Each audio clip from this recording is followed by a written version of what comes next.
Hey everyone, I'm Ian, And I'm Sam. and you're listening to Do I Like This, the podcast. Yay. And people can actually see us because I think we're going to put the video up. Yeah, we're eventually going to put the video up. And that third wonderful person you see with us is our friend Tom Downey. Tom, thank you for joining us. I'm saying that like we haven't been talking for 10 to 15 minutes already. Right. Yeah. Very happy to be here. Great to see you both. So glad to have you. You brought us the Toxic Avenger, which I had never seen. I remember the commercials as a kid because they had like toys and stuff, right? Mm-hmm. Wasn't it Oh like kind of my marketed God, they like a had kid's toys? thing? Yeah, Toxie. I think they had a cartoon, They did. right? All of that They was did. very familiar to me. The movie was not. The movie was 1984, right? I just watched it again earlier this afternoon because it's burned into my memory. How could it not be? But I think I pushed out some of the really glaringly awful bits of it. I had forgotten how really bad that film is and how it is a really toxic environment that the story takes place in all of the ways possible. Yeah. For anyone listening who has no idea about Toxic Avenger, God bless you. Pretend it doesn't exist. But if you want a little idea of what we're about to talk about, here's the IMDb tagline. It says, Traumaville has a monstrous new hero. The Toxic Avenger is born when meek mop boy Melvin falls into a vat of toxic waste. Now evildoers will have a lot to lose. I mean, yeah, that's definitely parts of the movie. Yeah. So my question was, so you brought this to us, and I want to know like your first experience with it, what you remembered before you watched it earlier today, like why the impact, all that fun stuff. Well, 1984, I was 15, and it came out in theaters, and we saw a preview for it, me and my friends, and I don't think we actually went to go see it in the theater. I think we had seen like Darkman. It came out around the same time, and we knew that was more of a serious, scary movie, monster movie type thing. And Toxic Avenger just looked ridiculous, but then it showed up on Cinemax. Of course. And we would have late night hangouts, and we would watch Toxic Avenger. We would look on the schedule and see when it was coming up, just to watch. We watched it once, and it was so ridiculous, especially for teenage boys. Yeah. In the 80s, all of that language was permissible. Yep. All of the bare breasts were permissible, especially if you're 15, 16. Of course. I think it's absolutely hysterical. And the way it was presented was so lowbrow and just dumb. And then they had some really funny special effects and people getting tossed around. Anybody who got punched, blood spits out of their mouth like they've been hit by a train. It makes no sense. I think one guy's nose becomes concave into his face. The practical effects were a lot of fun in this movie. I'll say that. Yeah, they were beautiful. That's what I remember about it. Made me want to do, because they for the amount of money that they spent on them, and now having done some of the stuff myself over the years, I know what they did, and I know it was inexpensive, but they made it look fantastic. Yeah. Yeah. Definitely. Spoiler alert, they had tanks at the end. How did they get that? Oh my God. Okay.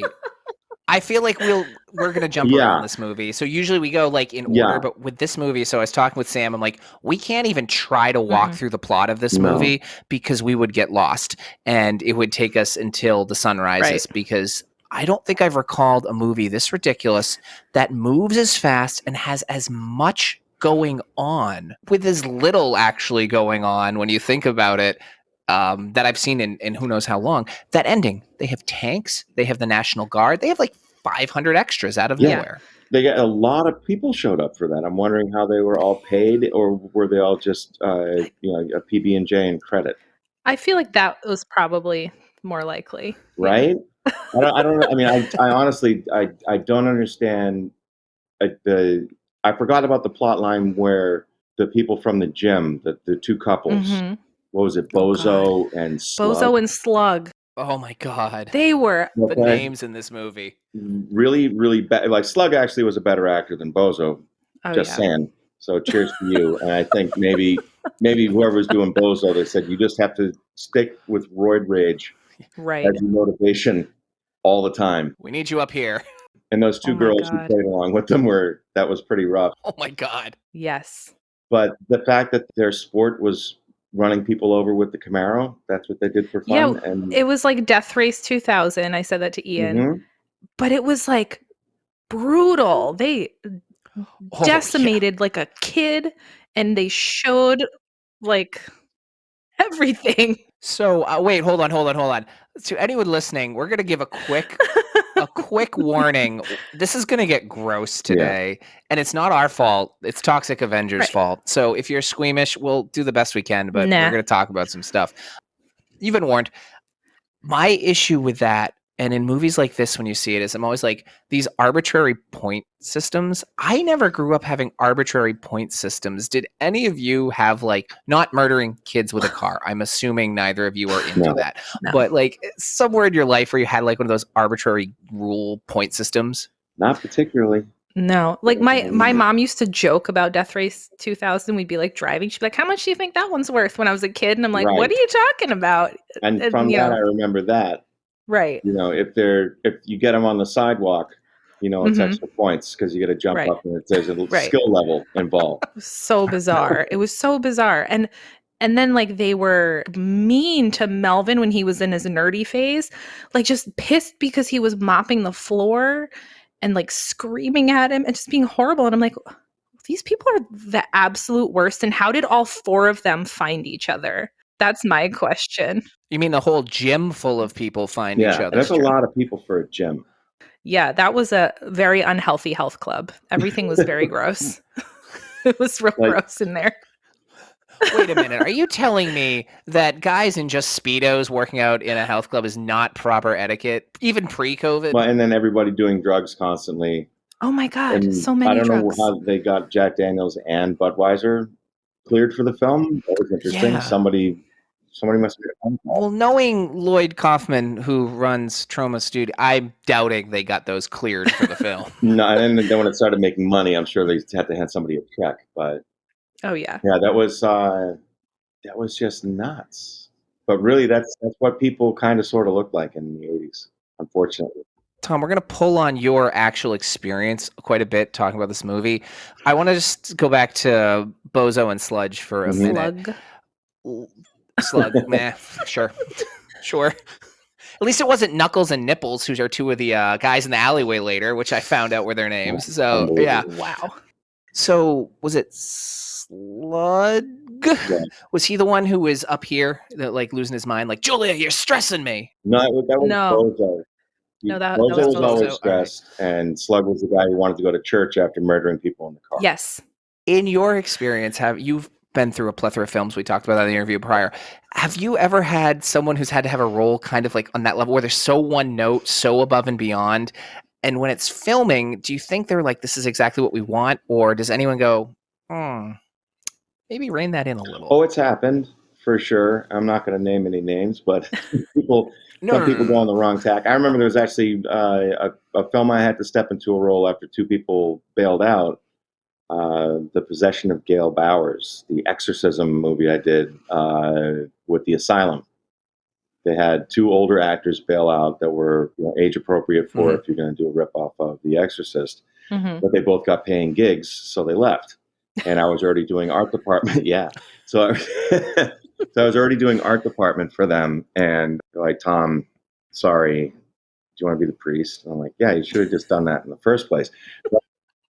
And I was cast, and then they said, no, we use Tom and everything. I'm like, well, yeah, why wouldn't you? But agree. So I had to be the priest, and I didn't know. The first day it was like, okay, you're up, and I didn't know what kind of voice or what I was going to be doing with it. And my friend Lee Scott, who you spoke to, there was a scene where I'm at the door and I'm about to go in and start the first exorcism. Was the first scene that I shot in this new character, which I kind of given up on it. Like, oh, it kind of sucks that they didn't cast me in this because it was going to be a lot of fun. And whatever, guys. I didn't want to be a blind priest anyway. Now I'm the blind priest and I don't know what to do with it. And Lee came out after like one take and he's like, it's feeling a little forced. I said, yeah, I know. And I was like, I'll fix it. And then I toned it down and went another way in my head, and I kind of made him like a walking tall kind of a priest, kind of like a Clint Eastwood, you know. Okay. I was going more like Thornbirds, which is a mini series from the 80s that I don't think either of you know about, with Richard Chamberlain as a priest who falls in love with a woman and all this chaste bullshit. But it was Richard Chamberlain that I was kind of channeling, this old-timey type actor now. He would hate to hear that because he's not that old. But I was going more Victorian with the deal, and it made no sense. But that's what my first thing was. Okay, I'm a blind priest who's been dealing with all these demons, and so you're going to be kind of an oddball. I was like, well, why don't you make him like a Dirty Harry instead? And that was the review I got. The best review from that was Dirty Harry meets The Exorcist. Possession to Get Up. Tom Downey's great. I'm like, oh, it worked. Oh, I'm gonna have to watch that one now. Okay. I'd watch that movie based on that review. Yeah, it's a good looking movie, I'll tell you that. Steve Parker, the guy who shot with a lot, you probably heard about him from Lee Scott. But with the amount of money we had and equipment, he always made things look beautiful. So it was a good looking picture, I'll tell you that. And we crushed a priest's head with an end table, kind of like the boy who gets his head run over by the car. Right. Oh my God. He should have just played dead. Right? Exactly. You know they're going to come back. That's all I kept thinking. Haven't you seen movies like this? I don't think anybody's ever seen a movie like that. No. Well, so I was going to say, that's a nice segue into Tromaville itself hasn't seen many rules of normal life. This place is fascinating. Yeah. It's wacky. Well, it's just a dumping ground, and they don't know where to dump their toxic waste, but they welcome it. So at one point, they said they're moving it away from the drinking reservoir to the stream or the river or whatever it is. Or no, so they had like beachside where Toxie ends up setting up shop with the waste. They're like, oh, it's a special beat. We need to develop that land. Let's put it 200 feet from the drinking water, which would be the Hudson River.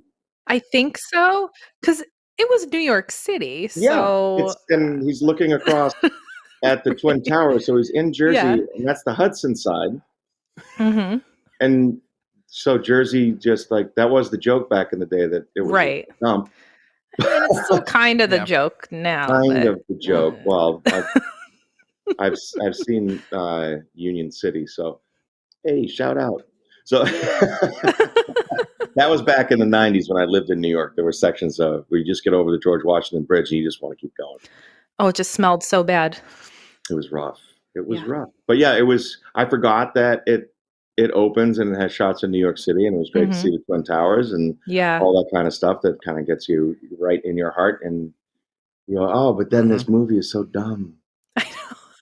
So painful. I didn't realize what this was. Like, I had no clue. I thought that it was sort of like, I knew it was like a superhero type thing. I didn't realize. At first, I said to Ian, I don't think it's supposed to be a comedy. But then as time went on, it was obviously supposed to be a comedy. But from the beginning, it didn't feel that way. So I was totally thrown off. I'm like, what the fuck is this? What is this? And then once I kind of was like, all right, I'm just going to ride this wave, then it became more enjoyable to watch for me. Yeah, it was. I was waiting. I was like, how long does it take before he falls into the toxic sludge? Because it's really painful. I mean, he doesn't fall in. He throws himself out a window being chased by a crowd of people. He didn't slip and fall. It's terrible to slip and fall out the window. That was my thing. They set that up. So it's guys driving a truck full of toxic waste, open bubbling barrels of toxic waste. Yeah, that's how you transport it. That's right. Exactly. 1980s. I don't understand your concern, Sam. Then the one guy like pulls out like a pillowcase full of cocaine. And so they just like pull over. That was hysterical. That made me laugh so hard because that's when I was like, oh, I think this movie's supposed to be funny.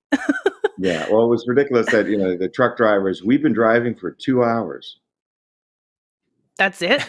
And then they want to do coke. Okay, I think you just wanted to do the coke. You don't really. Right.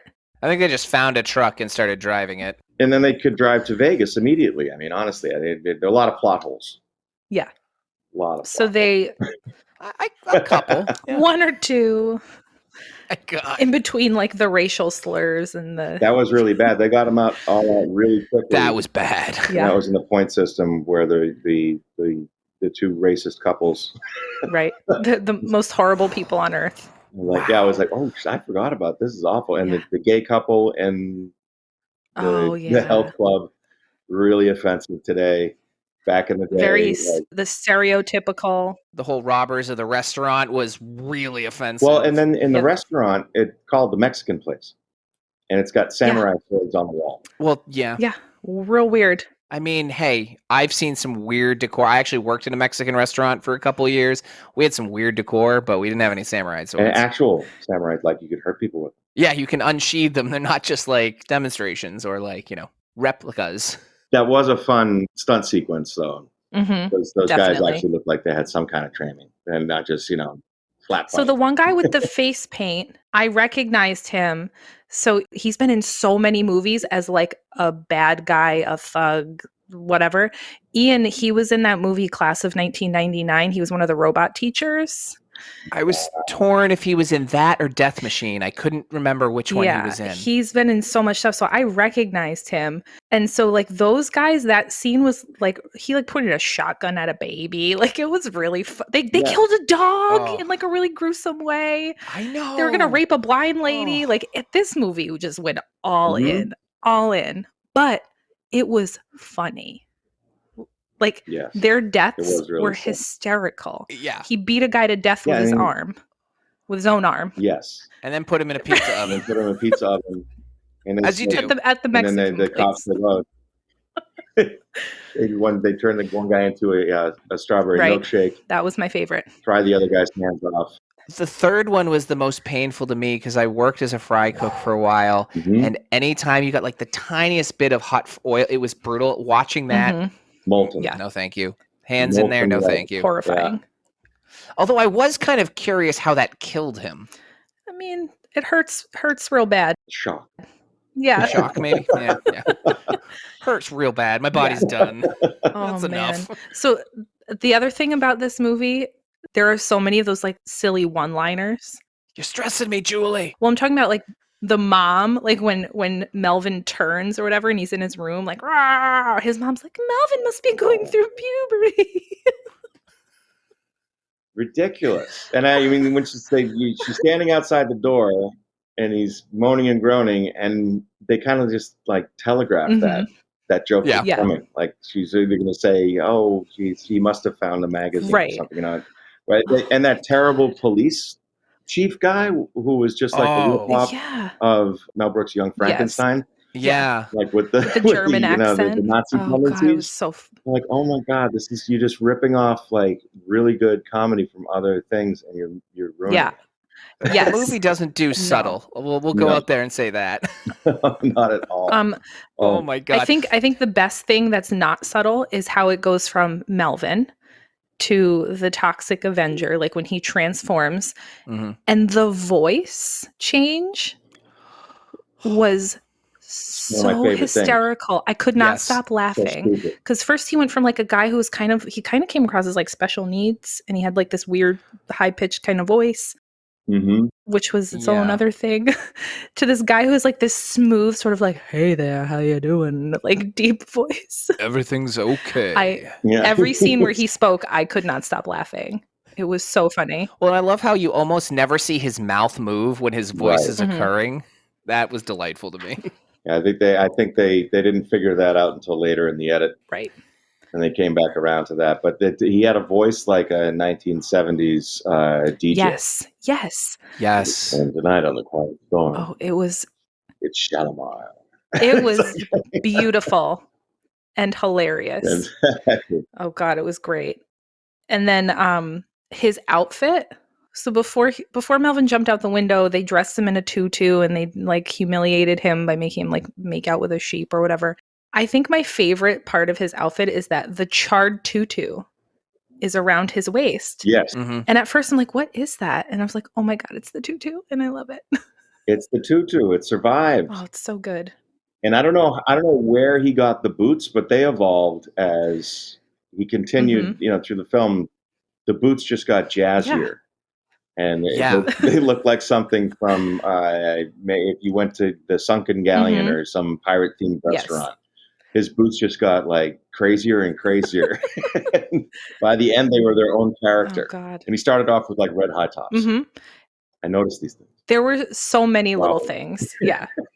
Oh yeah, like you could spend an hour talking about how they got 400 people to pull that prank because he accidentally, put the what did he do that even made them want to get revenge on him?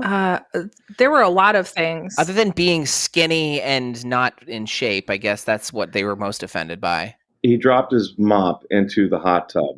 Oh, that's right. That's right. So they hated him. Then he walked in on them having sex. The slug dude right. and that awful right. girl. And she threatened to knife him during it. That was right. And she liked to pleasure herself to pictures of dead children. Yeah. In a sauna. Oh God. Yeah. So it was all these awful things. This movie. These are real sentences to anyone listening. These are real sentences about a movie that you can watch. It has somehow they fit all of it into an hour and 20 minutes, which is astounding to me. A furious pace. And then the running through the basement, that filthy, dirty, disgusting basement, where the girl is pounding on broken elevator doors and the electrical room that says danger, high voltage, stay out. And then like the sewer line. And she's banging on these doors saying, let me in, let me in. Who's in there? Who? Yeah. Who's in the elevator waiting to let you in? I don't think that girl, like, you could think for a minute. Yeah. I'm pretty sure they didn't say no. Say the lines as written, please. Yeah, just as written. Oh man, please use the dialogue. Help. You're supposed to say help. I feel like there's a reason why almost none of these actors were ever seen again. One of the nice things about this movie is everyone who's awful really gets their comeuppance in a great way, except her. Hers is the only one that we don't see. You just see the chase scene, which I guess is some comeuppance, but you never see a death. Yeah, I'd like to know what happened to that. Yeah. Because he's got the scissors and something's about to happen, and then it switches to the dudes and he's out. So I read about this afterward because Ian and I were talking like what happened to her. There's a deleted scene where later on she and the other girl who got her hiney burned in the sauna. Yes. Oh yeah. Which was also Hot ridiculous and hilarious as well because I wondered how that killed her. It didn't. So later in the movie, they're both in the police station, and the blonde girl, he just cut all of her hair off, and the other one just has big bandages on her butt. Oh, I would have liked to have seen that. And I was like, those two are probably worse than the guys, and they deserved it more than anybody. They're the ones egging the guys on. Yeah. And I was really disappointed that they didn't get murdered. So they just got maimed a little bit. Because as we learned with the little grandma later, they had no problem killing women in this movie. Not at all. And the grandma was running a white slavery ring. Right. Yeah, she deserved a white it. slavery ring. And he didn't know. How did he know? He just had a barometer for bad. The German professor at the college was like, he is drawn to the criminals. I guess. No, he was at a press briefing, although it looked like a college. I don't know. He had a blackboard. That was, they had the drawing of the brain with the drawing of his head. Oh, man. And the brain was maybe like, this big inside the skull. I was like, this is genius. Right. And his eye was like up here and one down here. Like Sloth. Oh my God. Yeah. They pulled out every kind of trope and character that you could find, and they found a way to get him in this movie. They had the mob with the mayor and his whole little gang, and the mayor just topless eating banquet subs. Yes, constantly. In the gym. Getting massaged. Constantly. Getting massaged. Best life. He's living his best life. And they were massaging like his stomach rolls, which was confusing to me. Like, why wouldn't digestion? That's for digestion. There you go. Right. He's on his side getting his fat massaged. When they first showed it, because he hadn't been a character yet, I thought it was like, were they torturing this guy in the gym? Because this gym's a horrible place if you're not already in shape. Definitely. Well, they had everyone jumping around doing the aerobics, and then the one girl that's got a bag of chips and she's eating. Right. I'm like, I respect her hustle. So just cliched and perfect. It was a perfectly bad film, but like I said, Yes. unfortunately, it was incredibly like disturbing to see how just what a toxic environment like that was acceptable back then. So I was going to ask you, we were babies in the 80s. You're just slightly older than us. So we always talk about when we watch movies that have like ridiculously offensive, anachronistic shit. We're like, okay, you have to think about it in the context of the time period. So people here are saying the R word, because I hate that word. For people who don't know, it's retard. I hate it. So they drop that a lot. Some racial slurs that, you know, have never really been cool, but back then it was just like easier to kind of like pepper them in or whatever. Yep. And so I was curious, like growing up in that era, I know when we were younger, we used to be like, oh, that's gay or that's retarded or, you know, which the hard R was a thing as a kid. Yeah. And I look back now and I'm like, oh God, I'm like embarrassed that was me. Thank God I didn't have social media because it would have just been real gross to look back on. And I'm just curious, like when you watch these movies, do you think to yourself like, ooh, I used to do that? Or you're like, you know, I'm just curious about your experience. That was the way that we talked. And, you know, we used it against each other and to be funny and just kind of not realizing that this can be, you know, pretty damaging stuff. When you're a kid, you don't think about those things. You just think about what's funny. And it's funny, like I would think of like an Eddie Murphy in Delirious or Raw. Right. Like half of the act wouldn't play today. Oh God, no. You know what I mean? Can't say that. Right. I was thinking of Blazing Saddles, which to me is like the prime example. Blazing Saddles, you could never make any part of that movie today. And it is one of the like most beloved comedies of all time. Right. And it's unfortunate because maybe we need a movie like that to kind of make people relax for a minute. It's like, with like, I was talking to my son Shane about Don Rickles. Because he discovered a bunch of stuff on YouTube, and I love Don Rickles, and I actually got to meet him once. He's a really nice guy. I escorted him and his wife to their car from a restaurant that I was at visiting with some friends here in Hollywood, and people weren't getting out of Mr. Rickles and his wife Barbara's way, and I couldn't believe it. So I just kind of got over, and I had already been introduced to him, and I said, "May I escort you to your car?" And he's like, "Oh, hello, son." So I gave my arm to his wife, and I kind of brought them up to their car. They had a driver, and I didn't really get to talk to him, but I got to listen to him talk that night. And I got his wife into her side, him into his. He put his hand on my arm and said, "Son, you're very kind," which led me to believe immediately that he did not like me because I didn't get into it. Yep. But yeah, it's but the Don Rickles sense of humor. He was a very sweet man, but the way he would make fun of everyone equally and just go after people and say all these horrible things, and it was all done in a different spirit, more of the Mel Brooks spirit. Than, they were just being malicious and foolish and toxic Avenger, and of course that was a lot of the movies. Like so many like other dumb ski movies, that Ski Academy and all that dumb crap. Like they were all trying to be like take like a Fast Times at Ridgemont High or Valley Girl type movie. The Fast Times was straight up comedy. Valley Girl was a love story, and they were trying to take that feel and that vibe of those really good movies and then say, oh, we're going to make a surfing movie, but make it like Fast Times. Or we're going to make a ski movie, but make it like a Valley. And they would blow it on so many levels. And there's so much crap out there.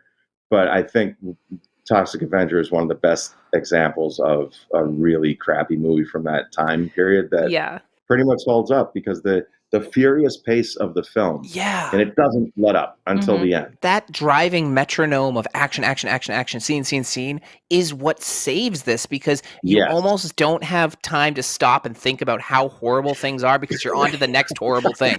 You don't have time to process like, wait, was that a trans person? Did they just rape a blind woman? Yes. Oh, wait, his arm's missing. Okay, we're on to this now. Yeah. We're on to that now. Yeah. It was a lot. And it just steamrolls. It just plows through. I remember it being ridiculous, fun, and we almost never watched it like all the way through after the first time with me and my buddies Phil and Greg and Mike. Shout out to my high school friends. But we would would smoke out a little bit. That probably helped make it more palatable. This movie is made for that. Yep. Yeah, this film wants a doobie. I'll tell you that. Oh my god. Or two. Or a pillow full of cocaine. Yeah. Right. Oh man. A pillow full of coke. the way I came around to it, because it's so challenging watching movies out of their time because of how far we've come in 3 decades. You know, in my lifetime, how much things have changed in our awareness and sensitivity to other humans' feelings, and just, you know, not just grouping people into groups. And I kind of had to set that aside and go, all right, I'm going to watch this for its time. And I hate the fact that I really wasn't bored. I was entertained by this movie. It was not unwatchable. It was acceptable. Yes, yes, that is the right word. Now it's nostalgic. There were many films that came out back then that were acceptable, and then there were some that were exceptional.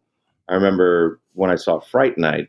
Oh yeah. Oh, I love Fright Night. I love that. That was a good, funny horror movie. Yeah. And then there was a film called The Serpent and the Rainbow. Mm-hmm. I've seen that. Yeah, I went and saw that in a theater with my brother-in-law Tom, and he's not really a fan of horror movies at all, which is kind of funny. Like my brother-in-law Bob either, but we went and checked it out because we saw a really cool trailer for it, and it was not supposed to be as scary as it was, but it was. And he was like, "I hated that." I loved it. But yeah, The Serpent and the Rainbow was great with what is it? Jeff Pullman? Is it Bill Pullman? Is it Bill Pullman? Right? Yes. Bill Pullman, yeah. Right. And it was really, really cool. And then you had, like, in the same time frame, you had like Toxic Avenger stuff coming out. So I hope that, you know, in 30 or 40 years, people will say, well, you know, there were films like The Departed that were coming out, but then, you know, there was also that film Axe Giant, The Wrath of Paul Bunyan, with that guy Tom Downey. You know, it's like you either got DiCaprio or you got Downey. Like, you had choices back then, and now all they make are good films. That's the future. Axe Giant is fun. All right, I will still die on the hill that I enjoyed Axe Giant because it moves. Like, it didn't slow down too much, and that truly is the secret of the B movie genre: is don't get bogged down in what bothers Sam, which is unnecessary love stories, or just endless scenes of like exposition. You know, if you need that much exposition, this B movie's not working so well. Right, or like this movie, like throw in a bunch of tanks at the end. And which is amazing. That's expensive. I don't know who the favor was called into, but to have 2 actual tanks drive to that location and be dropped off by a flatbed or however they got them. Yeah. I mean, that was a favor. All the Army clothes were, you know, that was Army Navy surplus. Those of course, absolutely. With the camo, anybody can get away with that. But they had tanks. I was impressed. I forgot. And then they all lay down their arms. Because isn't that nice? Yeah, that was lovely. And then they all just watched Sean as the Toxic Avenger murdered the mayor, and they're all like, "Good job, Toxic." Yeah. My biggest concern about this town is no one responded to anything with a logic. Like, the rules of law did not apply here. Yeah, the gym was a crime scene. Yeah, and they all just kept working out. No one stopped going. Yeah. No one ever stopped going. No. I gotta get my sweat on. Yeah, there's no do not cross police line tape. No, so much did not make sense. Yeah, I couldn't even pay attention to that stuff because I knew I would get annoyed. I'm just gonna let it happen. There are so many things we haven't even talked about yet, like the guy with the 12-year-old prostitute, you know, the back alley fights.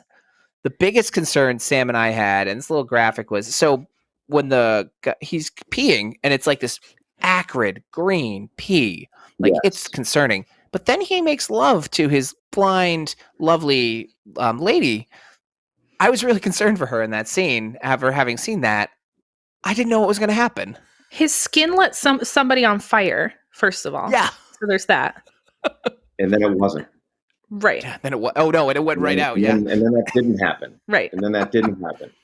And I thought when that was happening, I thought I didn't remember the film that well. I thought maybe if they have conjugal relations, he might cure her blindness and give her superpowers. Oh my God! Why didn't they do that? They didn't call me, so they their mistake. So they wouldn't know. They wouldn't know. You gotta talk to me before you shoot, because I'll fix some of these plot holes, or I'll punch up a little bit. I was hoping for some sort of like mutation scenario, because you lined up for, you've had great practical effects. Why not? Right, or like a little mutant baby. Yes. Right. Why not? That would have been fun.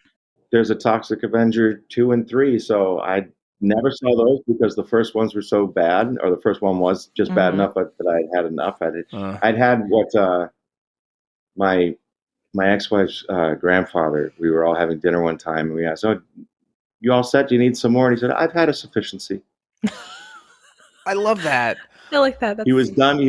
We had I think it was Thanksgiving or Christmas. Oh, I think it was Christmas, and they're Italian, so we were doing the Feast of the Seven Fishes. Oh, God. And I remember it clear as day, because it was one of the funniest things I ever heard.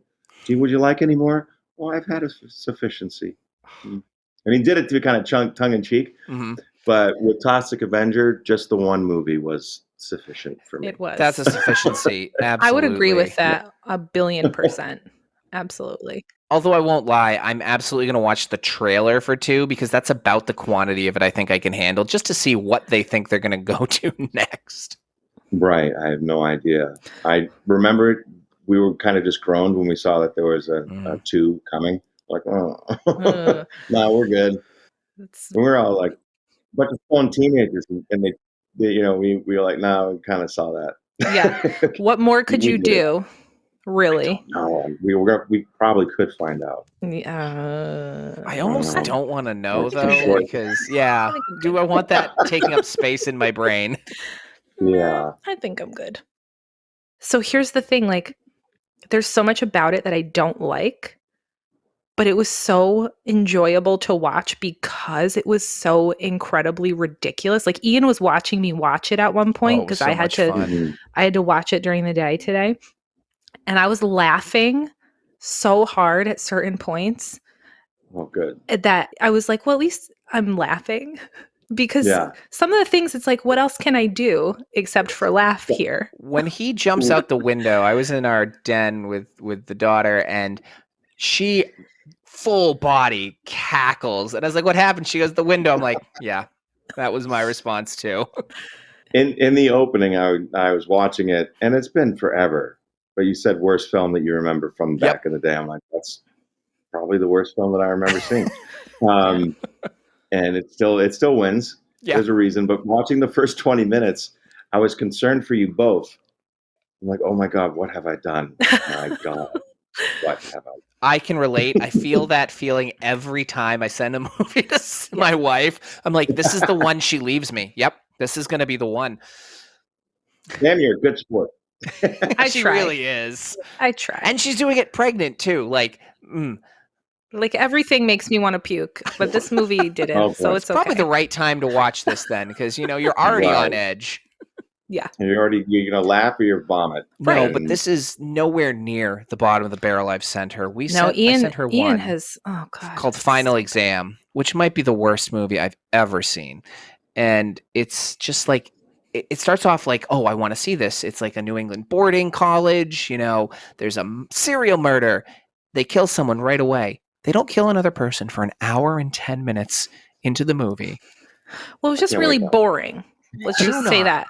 It was just boring. Yeah, nothing happens. And that's the problem. This movie was not boring. No. At all. There was always something going on. I'm like, wait, what am I watching? What's happening? So that's a good thing. So, Tom, my question for you, with your experience in the industry, what do you think this script looked like before shooting, if they had one? I think they had the idea for it. May not have been set in a who knows? I think they probably had the idea that toxic waste and nuclear power and all that stuff was a big concern back in the day. Well, this is right after near Long Island, right? Yeah. Mm-hmm. Yeah, and I think they said, "Oh, we'll have someone get his superpowers." It was based on a story written by one of the producers. I don't think it was the guy who directed it, but one of the producers wrote a little story about a guy who gets superpowers from toxic waste. And I think with the budget at that level, you just have to write around what you got. Makes That's sense. it. Well, you could start calling around and finding out where you can shoot. And if you can shoot at a place that has a pool, then you go, okay, we'll write it into the script. It'll be a health club. And, the restaurant. Well, what restaurant can we get? All right, so now it's going to be the Mexican place. And it looks like they just made that sign themselves, which is awesome. Oh, yeah. Stuff like that. And then they had the guys driving the toxic waste with one of those, it was like one of those old like ice cream parlor signs. It's like a vacuum like press sign that had like government toxic waste thing. And it was black and white. And it looked like you could snap it in half over your knee. And it was just strapped to the front of the truck. Like all these little like super cheap ways to get things done. And then just leaning the signs for the toxic waste dump against a pile of trash. Didn't even try to post it. Oh, just man. leaning this here, and it was just like all thrown together. And that makes me think that they had a very loose idea. I think that they definitely wanted to have the Frankenstein tie-in where, he throws the blind, the girl in the well and the blind man and all that. They kind of put it all in together as one. Right. And she thinks he's beautiful because he has a beautiful spirit. And of course, she can't see him, so she screams and run away. But I think that was an element. He's going to save this girl. She has to be blind, and she has to be a doofus.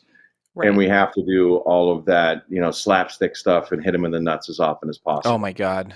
Which was it was all this stuff that was just like so easy and like the lowest hanging on the ground rotten fruit. Yeah. Yeah, I was gonna say, these fruit fell off the tree weeks ago. Yeah. Oh, yeah, exactly. They're the ones when I take my daughter to our pick your own farm. I'm like, no. You want to pick the ones off the bush. Yeah. Not the ones in the ground with the worms in them. Right. But it just chugged along and did its thing.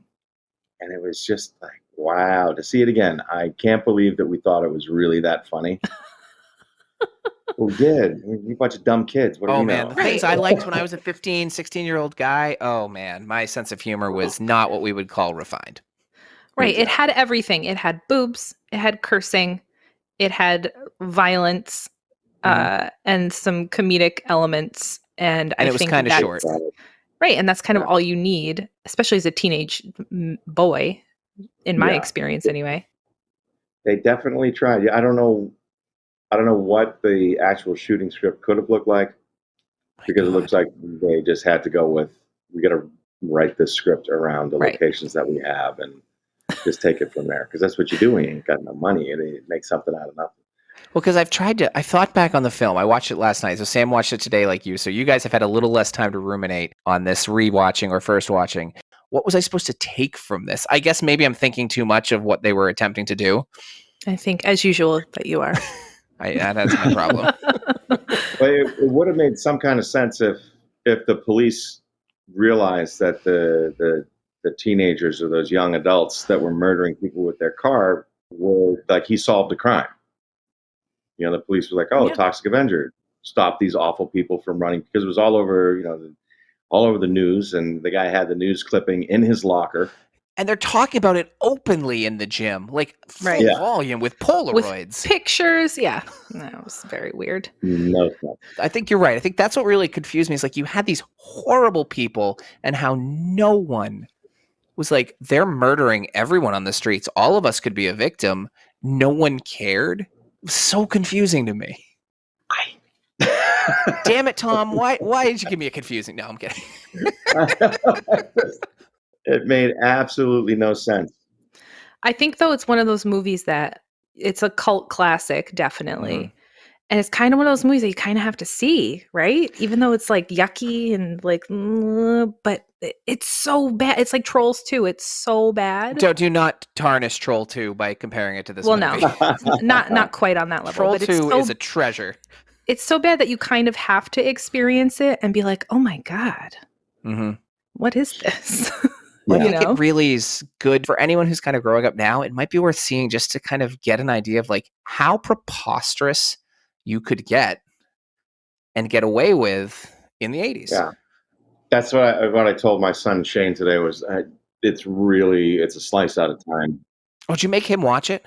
I told him, he said he heard about it, he said one of his friends, he said, "Oh, I think I know that one." Yeah, and I told him one of his buddies, he goes, "Oh yeah, I haven't seen it, but I think we want to watch that." I said, "Well, don't blame me." Yeah. But but it is that, yeah, there was one that came out recently with Rutger Hauer, who we all love, but Hobo with the Shotgun. Oh, I saw the yeah. trailer. I never actually watched it. I have to give it a shot and watch the whole thing.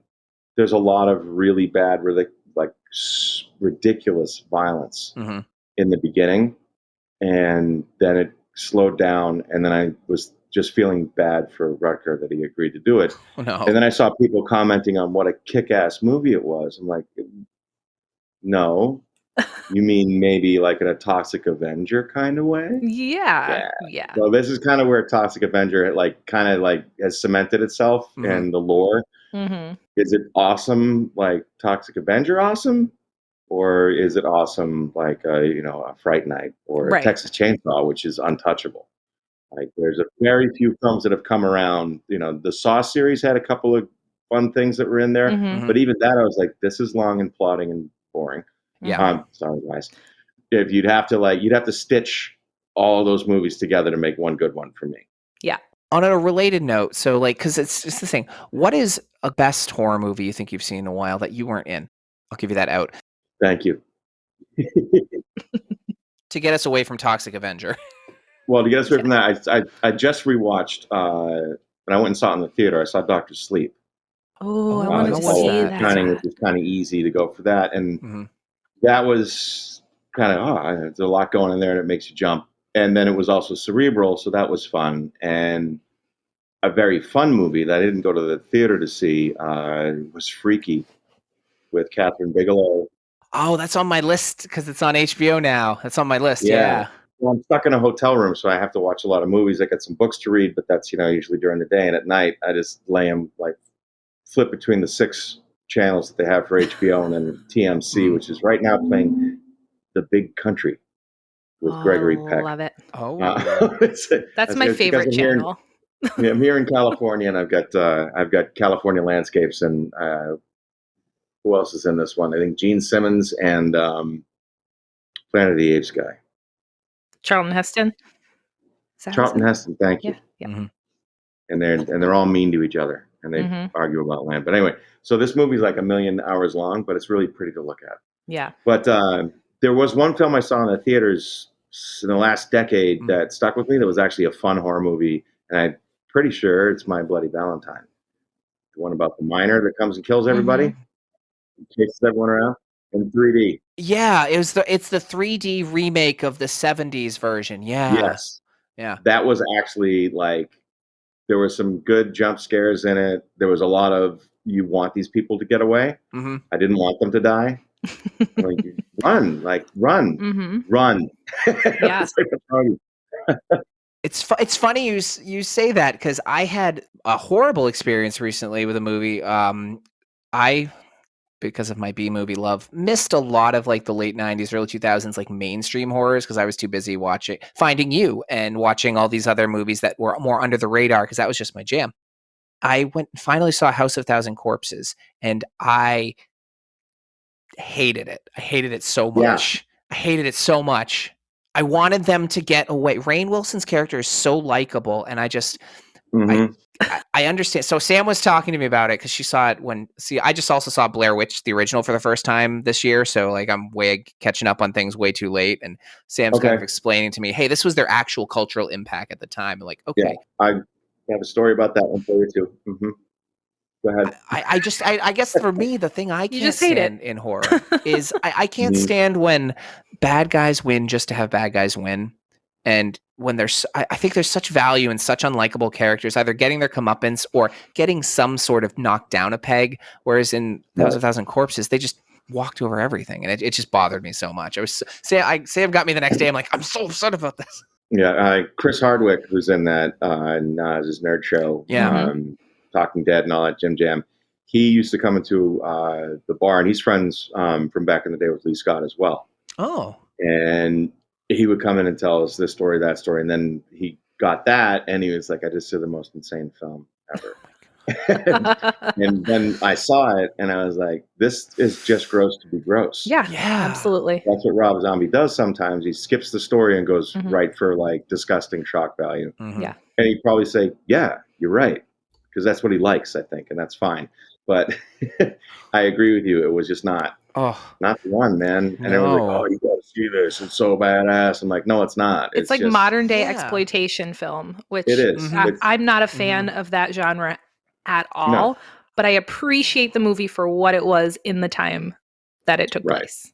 There's only one or two exploitation. The original Last House on the Left, I thought was really brutal, but I understood what they were doing. Horrible. With this one, it was just it disturbed me. It stayed with me. That's a movie that disturbed me. Like a clockwork orange. Oh yeah. That and the original I Spit on Your Grave, like really both of those movies, Last House and I Spit on Your Grave, I've seen once. I will never watch again. I don't need to watch it again. They were horrifying. Horrifying. That was it. Yeah. I went and saw, going back to the Blair Witch. So I went and saw that in a theater with my then wife Christine. And we started laughing at the end because it was so preposterous. Like we were snickering and it was a really hot summer. I think it was the first year, I think it was 1999 in like August or whatever. Yeah. Like Titanic was out that year and the Blair Witch. And so we went and saw it and we left and I said, that was the dumbest fucking thing I ever saw. That was Ian's reaction. My 100% reaction.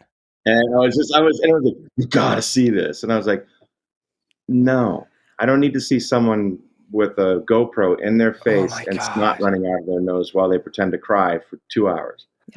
I'm good. The only thing that made me like a little bit of movie was when Sam kind of explained to me how they shot it and how they kind of, in a weird way, tortured the actors into scenes. Yeah. They did. They freaked them out. Yeah. And there was a, I think what was his name? There was another Ian? I can look him up, but he was a part of the theater company in New York City that I was with, and he was a producer on Blair Witch. And then they did Blair Witch 2, and then he never came back and did small theater again. I'd tell you that. But they made a ton of money, and I was like, oh, I want to be in your Blair Witch 2. And having been part of the theater that he was sponsoring, he just took his money and ran. I don't think we ever heard from him again. Yeah. But I remember my wife, my ex-wife, Christine, and I both also laughed at Titanic at the end. We started laughing and people had to shush us. Oh my God. Like, this is, again, the dumbest thing I ever see. Let him on the door. You selfish bitch. You have space. There's so much room. I was a teenage girl, so I was like, oh, Leo. I was already bitter and jaded at that point. But I'm like, the whole Jack Rose back. I'm like, let him on the fucking board. What's wrong with you? Yeah. And we left and we were laughing at that. And then like people gave us such dirty looks. I could imagine. Because I probably would have given you a dirty look when I was a teenager. I'd be like, how dare you? Cinematic masterpiece. Yeah, I do remember going to the theater, seeing My Bloody Valentine and loving it in 3D with Amanda Barton, who is in all those horror movies with. Oh yeah. Yep. That was when we were together we were ride or die for a while there. God bless you, Amanda, for putting up with me for that long. Ooh, all you ladies. And hey, if there's any ladies out there listening, I'm sure there are plenty more of you that I could disappoint. I'm only saying that because I bring up my exes in the middle of this, and they're like, how dare you put my name up there? I think Sam, I was going to say, for me, in the last, for horror that's been good, I think The Descent was the last horror movie I really, truly was terrified by and creeped out because it's so claustrophobic, and I thought it was really well shot. And then I watched, I've really been enjoying, Shudder's been really reinventing their originals the last 3 or 4 years and doing some really high quality production value. So I watched Super Deep the other day, which I really liked, about like a Russian underground mine where something's causing people to die. And I was like, they did a really good job of waiting until like the last third of the movie till you finally see the creature. Sam, what about you? While Tom is thinking about this, for horror movies, what is the more recent ones that you have been really effective? So here's the thing. Ian knows this about me. I haven't seen a movie in the theater. We saw The Meg, but The that was kind Meg of like was the last one we saw in that the was like a theater on a date joke night. date. It was Sorry not about good, that. but it was whatever. She was no, hold on. There's a story about this. We're sitting in the theater. So Sam and I both have undergraduate degrees in science, and there's like a group of like, this is way pre-COVID, like a bunch of teenagers, and Sam is losing her mind, getting so mad at the science being wrong. Like she's like, that is not how the ocean works, and I am dying. She getting so mad. And the kids behind us were laughing at me because I was like, hydrogen doesn't behave that way. And Ian's like, okay, simmer There down. you go. So I haven't seen a movie in the theater. I think I saw like the first Hobbit movie in the theater before The Meg because I've been in school perpetually for like the last 10 years. But one movie that I saw in the theater that like scared the shit out of me was that movie Sinister with That was good. Ethan Hawke, right? Ian's never seen it. No, I knew that was going to be, that was my thought. That's what you're going to say. It was creepy as shit with all like the little kids and stuff. Like little dead kids are, that's terrifying. A guaranteed scare for me. Yeah. Terrifying.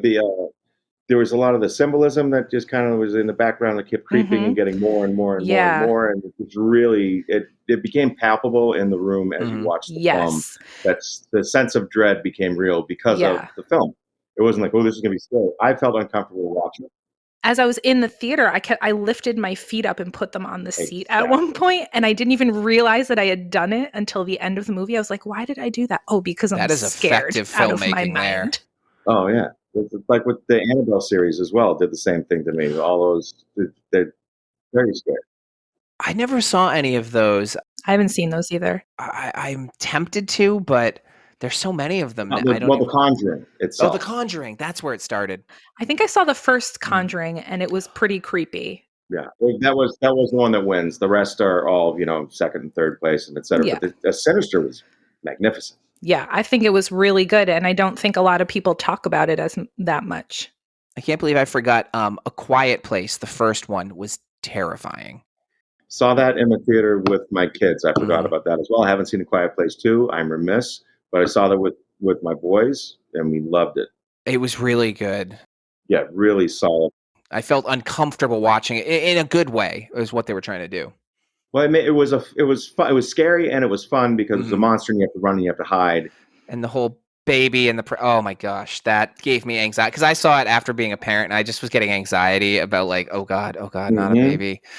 No, too much suspense for me. I can't handle those movies. Oh, okay. Well, we talk about the plot devices and not seeing the creature and all that kind of good stuff. We were saying earlier about how Nightmare on Elm Street was such a genius film.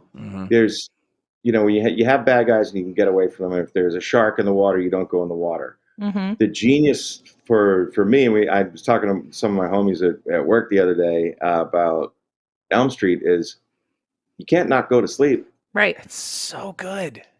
You're fucked, dude. Right. That's why those movies are so scary. Like when I was a kid, I was so afraid because I'm like, that was it. You can't escape sleep. Good. Right. You have to I'm sleep. afraid to go to sleep now. This is great. Right. Well, and they brilliantly blended like how it would transition between when you were and weren't, because when you're falling asleep, you don't just remember, oh, this is the moment I'm about to fall asleep. Right. It was so good. I love that film. Yeah. Definitely. They did the remake and it was more scary than funny. Because I remember like Freddy originally was kind of a funny guy. And some of the effects were actually laughable. Yeah. His skin, the way they did his whole, it was just not, it didn't work. I love the actor who played him, like Jackie Earle Haley. I think he's so good. And I was so disappointed. I was like, oh, they wrecked him. He was great as Rorschach in Watchmen. The Watchmen. It's one of my favorites. And he also played a pedophile in a film with I forget the other fellow's name, but it was really effective. And he was like out, and he had to like tell his neighbors that he had been in jail. And everybody, and he ended up like hurting himself because he was such a damaged person. Yeah, right. But he played that to the hilt. He's a great actor. He's wonderful. Yeah. And that's why I kind of felt bad that people kind of like crapped on his Freddy, because they did go for like full on evil, scary man. Right. Very little jokiness. And Rorschach is kind of funny, so you got to have humor in there or people won't want to watch you. Right. Yeah. If you're going to be such an evil, violent thing, you either need to be like silent, or you need to have, if you're going to be that like focused, you need to have some likability, even though you're the bad guy. Yeah, and you got to be able to laugh at yourself. Right. But not too much comedy like in Toxic Avenger. No, but not laugh yourself that much. No. Oh my God. There was none. It was none. It was just straight, But it's easier if you're terrorizing people, you got to toy with them. Right. And tease them. Right. Good-natured teasing. Like the cat from Army of the Dead that toyed with our wonderful bad guy. Oh, have you seen that one yet? Yeah. Oh my God. I was sure. Very fun. It was so good. Yeah. I love that film. That was fun. Can I tell you guys something that I just found out as I was scrolling through my phone while the baby was falling asleep? Oh God. Literally yesterday, they just finished wrapping on a reboot of The Toxic Avenger starring Peter Dinklage. What? I don't understand. I don't know. Tom, we're going to make you watch that movie when that happens. I don't know. I'll watch it for Peter. I love Peter Dinklage, but I'm confused. I'm concerned. So does it start off with a little Avenger and we put his head on or is it the inverse where they went small to big, this goes big to small? Or maybe he's the corrupt mayor. I don't know. But also there are 4 sequels worth of content. Yeah. That we don't know. That's true. Like, gotta be really big, like huge, like obese, like morbidly obese. Jabba the Hutt mayor. Yes. Exactly. Pizza the Hut. I forgot to tell you guys that. I read that right before I sat down. I was like, what? I'm sorry. Sam, you skipped over that dad joke right there, and I just want to. Right. I loved it.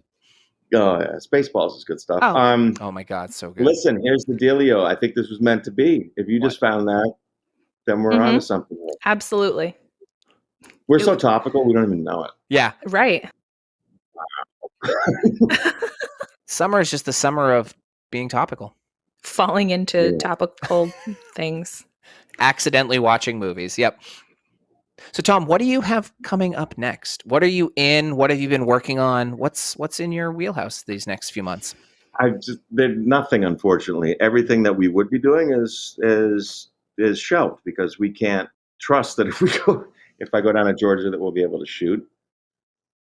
I don't think anybody that at the level that I'm working at, there was a film that I was going to jump in and do with some friends, and they had to postpone it because of COVID, and it was this like 1960s spy and kind of a thing. And I was really looking forward to it because you go get your Austin Powers, Ian Fleming on, and that got shelved, and that was something I had looked forward to, and that everything's kind of been pushed, and we were hoping to get back to business, and then some variables of the Delta variety got in the way.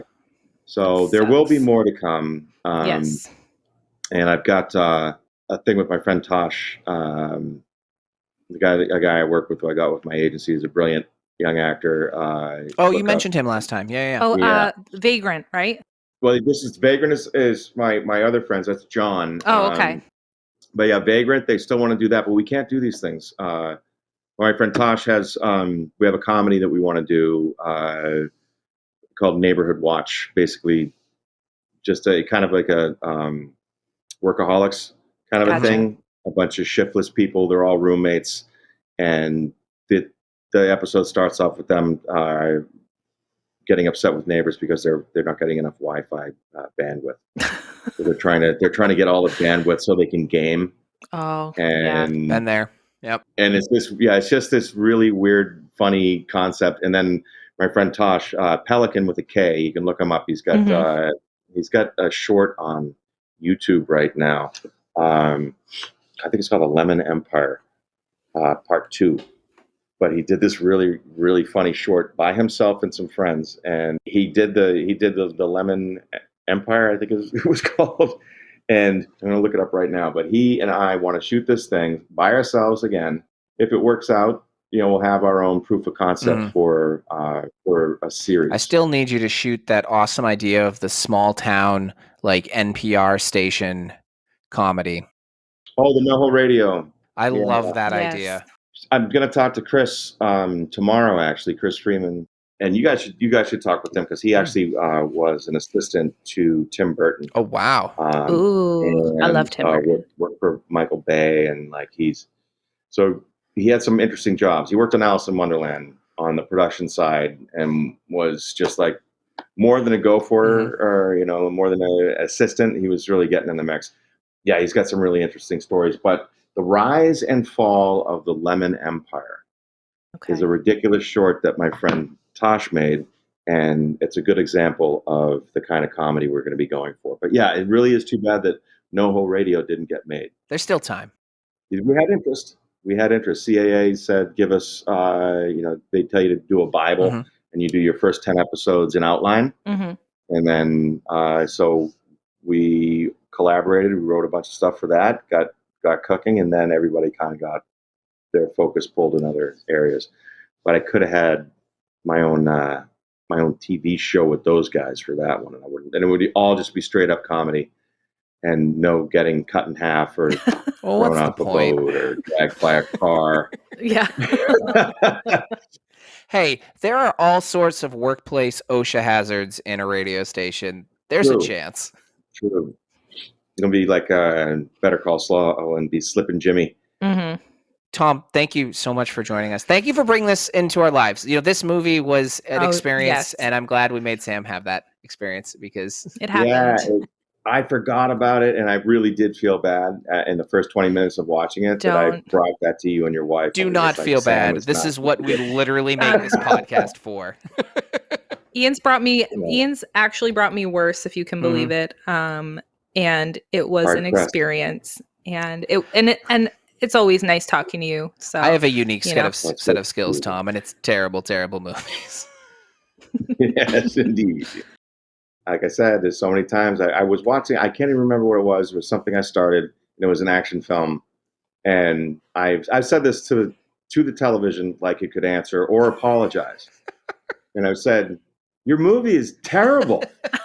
And I'm talking like I'm just looking at the actors and the filmmakers, and like I could talk. I just go, your movie is terrible. Like they can hear me. Stop and be like, yeah, he's right. I'll just go, hell no. I'm like, that's enough. I said, I'll talk to the TV, like I'll talk to the film and say, you had your shot, you blew it. You got 10 to 15 minutes. Come on. I do that fairly often. Yeah, it's so funny when I say, your movie is terrible. There's so many out there. So many out there. It's like our friend John Lovitz there, the comedian, when he had the show The Critic. Oh yeah. Cartoon. It stinks. That's me half the time. I just had to see these people, and I'm like, man, I wish I could be there to help. I'll get there soon, folks. Hang on. He'll be, yes, please. And everybody, take care of yourselves so Tom can get there to help. Yes. Stay healthy. Stay positive, test negative, folks. That's my motto these days. That's a good one. Thank you so much for joining us, Tom. And thank you, everyone, for listening. You can find all our socials in the episode notes. We look forward to seeing everyone back same time next week. Have a good one. I recorded this after, so Sam says, bye.